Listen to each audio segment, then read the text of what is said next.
નમસ્કાર વિદ્યાર્થી મિત્રો નોલેજ પાવર શૈલેષ યુટ્યુબ ચેનલમાં આપનું હાર્દિક સ્વાગત છે। આજે આપણે એકમ 15 खरगोश और हाथीનો સ્વાધ્યાય कार्य કરીશું। प्रश्न 1 सही विकल्प चुनकर बॉक्स में सही का निशान कीजिए। 1 खाली जगह के किनारे खरगोश रहते थे। सही जवाब छे नदी। 2 बंधु शब्दनो समानार्थी शब्द बताइए। सही जवाब छे भाई।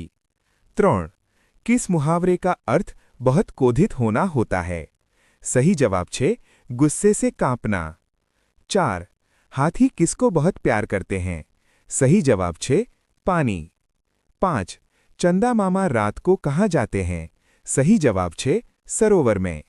6 चंदा मामा के भांजे दब गए इसलिए वे आपसे बहुत। सही जवाब छे नाराज हैं। 7 हाथी किसके सहारे पानी में नहाते हैं। सही जवाब छे सूंड। प्रश्न 2 निम्नलिखित वाक्यों को पढ़िए। हाथियों के वजन से खरगोश के बिल दब जाते थे। दुखी होकर खरगोश का सरदार हाथी के सरदार से मिलने गया। हम आपको परेशान करने के लिए क्षमा चाहते हैं। झील के किनारे खरगोश बिल बनाकर रहते थे। हम चंदा मामा के भांजे हैं। चंदा मामा आप सभी से नाराज हैं। हाथियों का झुंड पानी पीने के लिए किनारे पर आता था। हम कहीं और चले जाएंगे। आपने जो वाक्य पढ़े हैं उन्हें कहानी के सही विकास क्रम में लिखिए। नीचे कहानी का सही क्रम दिया गया है। 1 झील के किनारे खरगोश बिल बनाकर रहते थे। 2 हाथियों का झुंड पानी पीने के लिए किनारे पर। 3 हाथियों के वजन से खरगोश के बिल दब जाते थे। 4 दुखी होकर खरगोश का सरदार हाथी के सरदार से मिलने गया। 5 हम चंदा मामा के भांजे हैं। 6 चंदा मामा आप सभी से नाराज हैं। 7 हम आपको परेशान करने के लिए क्षमा चाहते हैं। 8 हम। प्रश्न 3 विभाग अ के शब्दों के अर्थ कोष्ठक में से ढूंढकर विभाग ब में लिखिए। 1 सरोवर झील। 2 क्षमा माफी।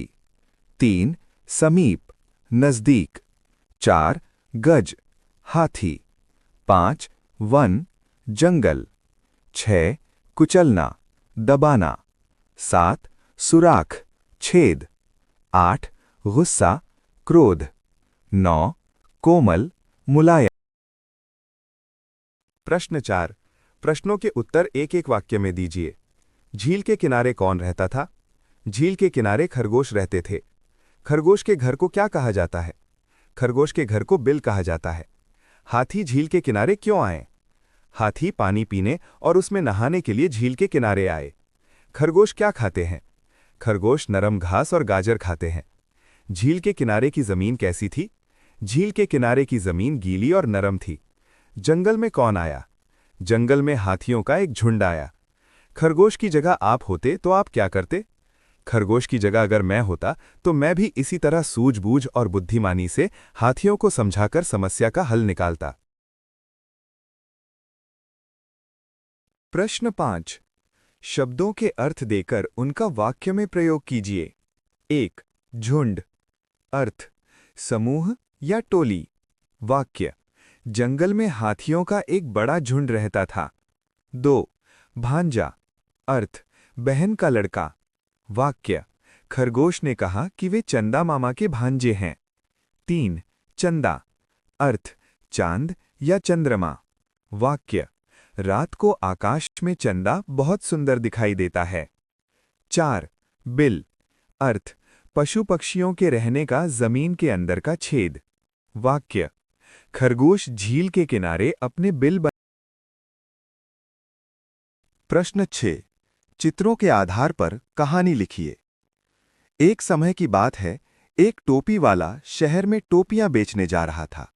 दोपहर का समय था और सूरज बहुत तेज चमक रहा था, जिससे वो काफी थक गया था। रास्ते में उसे एक घना पेड़ दिखाई दिया। उसने सोचा कि थोड़ी देर पेड़ की ठंडी छाया में विश्राम कर लेना चाहिए। उसने अपनी टोपियों से भरी टोकरी पेड़ के नीचे रखी और खुद भी वहीं सो गया। उस पेड़ पर बहुत सारे बंदर रहते थे।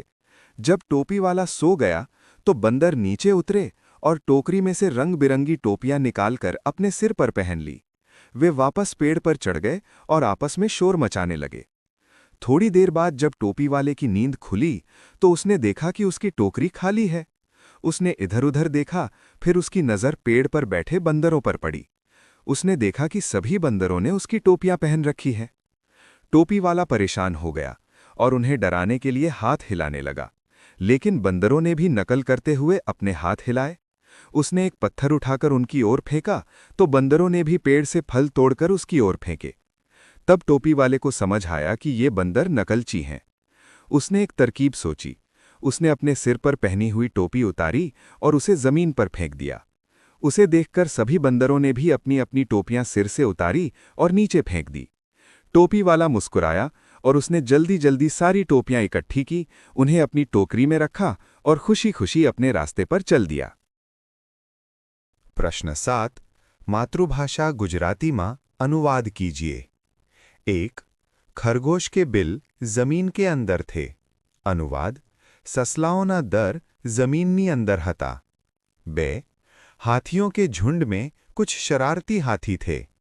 अनुवाद हाथियोना टोळामां કેટલાક તોફાની હાથીઓ હતા। 3. પૂર્ણમાસી કા ચાંદ निकला। अनुवाद पूनमनो चंद्र निकळ्यो। 4. चंदा मामा गुस्से से कांप रहे हैं। अनुवाद चांदा मामा गुस्साथी ध्रुजी रह्या छे। 5. आप हमें क्षमा करें। अनुवाद तमे अमने माफ कर।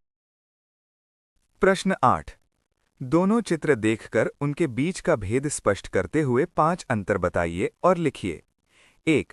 पहले चित्र में आकाश में सूरज दिखाई दे रहा है, जबकि दूसरे चित्र में सूरज नहीं है। 2. पहले चित्र में एक लड़का कुत्ते को ले जा रहा है, जबकि दूसरे चित्र में उसी लड़के के पास कुत्ते की जगह एक हरे रंग का सूटकेस है। 3. पहले चित्र में पेड़ पर अधिक फल दिखाई दे रहे हैं, जबकि दूसरे चित्र में पेड़ पर फलों की संख्या कम है। 4. चित्र के ऊपरी हिस्से में एक लड़की खड़ी है।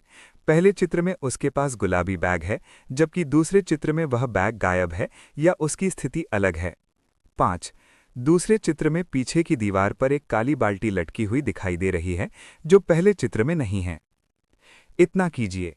नीचे दिए गए चित्र में कितने प्राणी हैं, गिनिए और उनके नाम लिखिए। 1. हाथी। 2. घोड़ा। 1. कुत्ता। 1. बिल्ली। 1. खरगोश। 1. चिंपांजी।